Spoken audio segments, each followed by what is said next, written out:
विजय academy में एक बार आप सबका स्वागत है। हमने पिछले वीडियो में महाराणा हमीर के बारे में, उनके जन्म स्थली के बारे में पढ़ा था कि उनका जन्म कब और कैसे और किन परिस्थितियों में हुआ। हम उन्हीं से संबंधित कुछ और जानकारियाँ आज देखने वाले हैं। एक बात कही जाती है राणा हमीर के बारे में कि सिंह सोवन तत्पुरुष वचन, कदली फले एक बार, तिरिया तेल हमीर हट चढ़े न दूजी बार।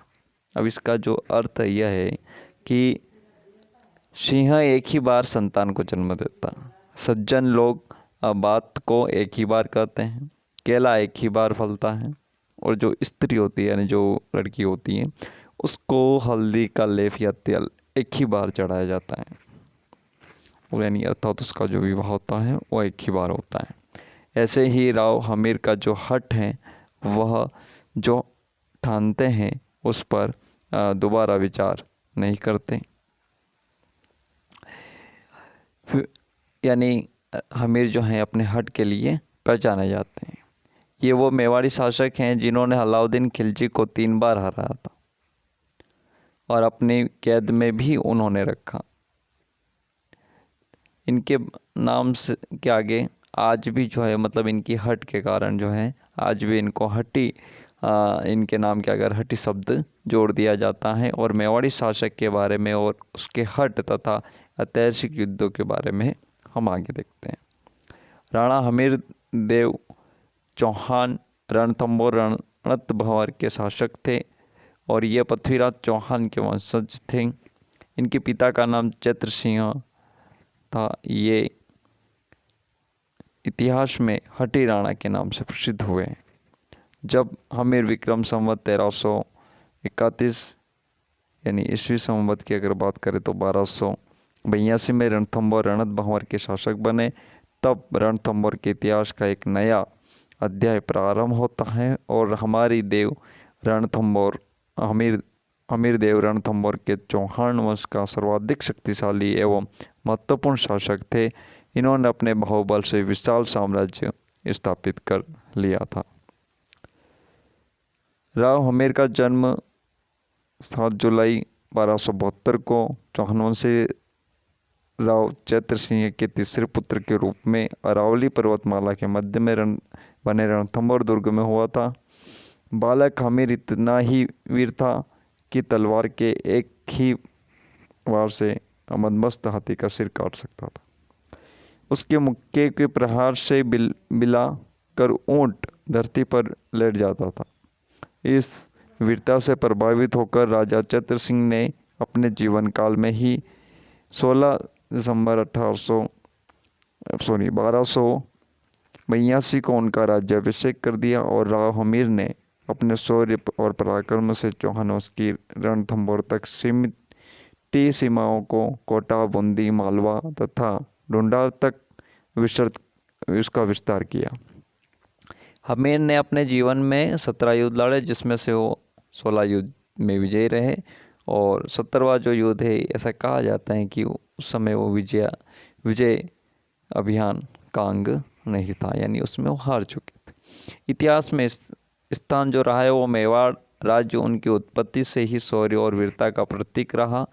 मेवाड़ की शौर्य धरा पर अनेक वीर हुए और इसी क्रम में मेवाड़ के राजा विक्रम सिंह के बाद उसका पुत्र रण सिंह करण सिंह राजा हुआ, जिसके बाद 2 शाखाएं हुई, एक रावल शाखा तथा दूसरी शाखा जो है वो राणा शाखा कहलाती है, जिसमें से रावल शाखा वाले मेवाड़ के स्वामी बने और राणा शाखा वाले सिसोदे के जागीरदार बने। राणा शाखा वाले सिसोदिया ग्राम में रहने के कारण सिसोदिया कहलाते हैं। रावल शाखा में कर्ण सिंह के बाद उसका ज्येष्ठ पुत्र क्षेत्रम सिंह मेवाड़ के राजा हुआ, जिसके बाद इस वंश का रावल रतन सिंह तथा मेवाड़ पर राज्य रहा, और रावल वंश की जो समाप्ति है वो रतन सिंह के साथ ही समाप्त हो जाती है। उस समय अलाउद्दीन खिलजी ने विक्रम संवत 1360 यानी 1303 ईस्वी में रावल रतन सिंह से चित्तौड़ छीनने पर हुई। अब ये शाखा यहाँ समाप्त होती है। राणा शाखा के रहाप में वंशज और सिसोदा के जो राणा हमीर ने चित्तौड़ के प्रथम शाखे में रावल रतन सिंह के मारे जाने के कुछ वर्षों पश्चात चित्तौड़ पर अपना आधिपत्य जमाया और मेवाड़ के स्वामी बने। राणा हमीर ने मेवाड़ पर सिसोदिया की शाखा का राजस्व स्थापित किया और विक्रम संवत 1383 ईस्वी में 1326 ईस्वी के आसपास स्थापित कर महाराणा का पद धारण करने वाले पहले महाराणा बने, पहले शासक बने। इस प्रकार सिसोदे की शाखा राणा में महाप और राहाप से राणा अजय सिंह तक के वंशज सिसोदे के सामंत रहे और चित्तौड़ का गया हुआ राज्य अजय सिंह के भतीजे अरिहत सिंह का पुत्र राणा हमीर ने छुड़ा लिया था और मेवाड़ पर सिसोदियों की राणा शाखा का राज्य स्थिर रहा। तब से लेकर भारत के स्वतंत्रता के पश्चात मेवाड़ राज्य के भारतीय संघ में विलय होने तक मेवाड़ पर सिसोदिया का ही राणा शाखा का राज्य चलता आता है। हटी हमीर सिंह और खिलजी का जो युद्ध, हमीर के नेतृत्व में रणथंभौर के चौहानों ने अपनी शक्तियों को काफ़ी मजबूत किया। राजस्थान के विस्तृत भूभाग पर अपना शासन स्थापित कर लिया था और अलाउद्दीन खिलजी दिल्ली के निकट चौहानों की बढ़ती हुई शक्ति को नहीं देखना चाहता था।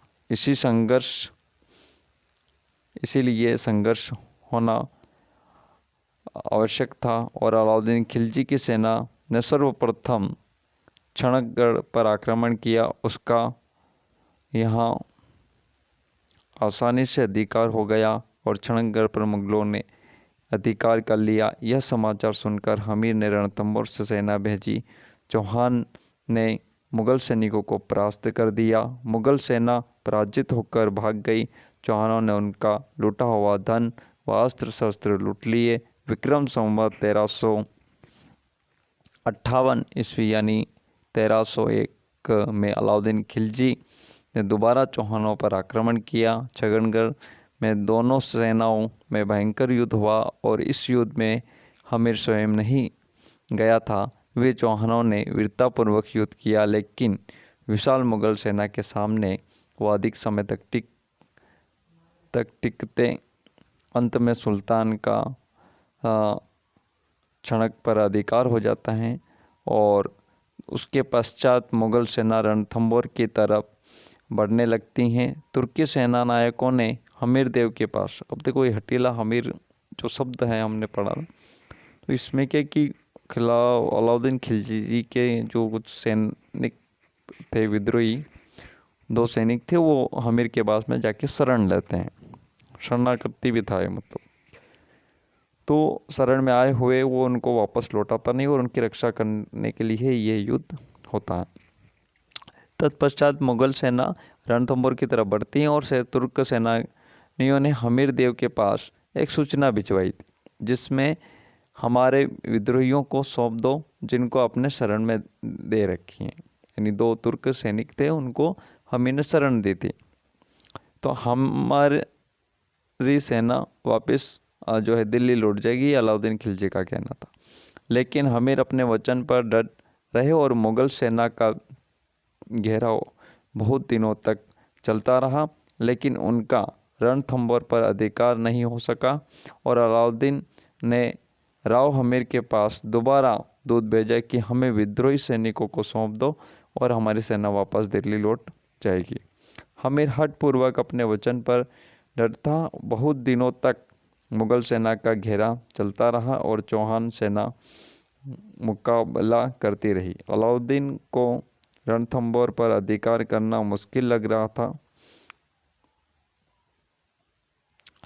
उसने छल कपट का सहारा लिया और हमीर के पास संधि का प्रस्ताव भेजा, जिसको पाकर हमीर ने अपने आदमी सुल्तान के पास भेजे। उन आदमियों में एक सृजन, कोठियारी, रसद आदि की व्यवस्था करने वाला था।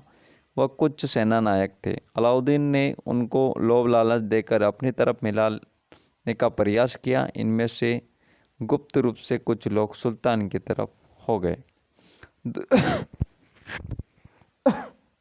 दुर्ग का घेरा बहुत दिनों से चल रहा था, जिससे दुर्ग में रसद यानी खाने पीने की व्यवस्थाएं की कमी हो गई और दुर्ग वालों ने अब अंतिम निर्णायक युद्ध का विचार किया। राजपूतों ने केसरिया वस्त्र धारण करके शाखा किया। राजपूत सेना ने दुर्ग के दरवाजे खोल दिए, भीषण युद्ध करना प्रारंभ कर दिया। दोनों पक्षों में आमने सामने का युद्ध हुआ था। एक और संख्या बल में बहुत कम राजपूत थे, तो दूसरी ओर सुल्तान की कई गुना बड़ी सेना थी, जिसके साथ पास पर्याप्त युद्धादि सामग्री एवं रसद सामग्री भी भरपूर थी। अंत में राजपूतों की सेना विजयी होती है और हमीर ने बादशाह को जो है 3 माह तक जेल में रखा। यानी बादशाह खिलजी को राणा ने हराने के बाद 3 माह तक जेल में बंद रखा। 3 माह पश्चात उसने अजमेर, रणथंभौर, नागौर, सुवा और शिवपुर को मुक्त करा के उन्हें अपने लिए प्राप्त कर और 100 हाथी और 50 लाख रुपए लेकर जेल से छोड़ दिया। राणा ने अपने जीवन काल में मारवाड़, जयपुर, बूंदी, ग्वालियर, चंदेरी, रायसेन, सीकरी, कालपी तथा आबू के राजाओं को भी अपने अधीन कर पुनः एक शक्तिशाली मेवाड़ की स्थापना की। तो ये थे मेवाड़ के शासक महाराणा हमीर। आज के इस वीडियो में इतना ही। आपको वीडियो अगर पसंद आया हो तो इसको लाइक और शेयर कीजिए और अधिक से अधिक लोगों को शेयर करें और चैनल को सब्सक्राइब करें। धन्यवाद।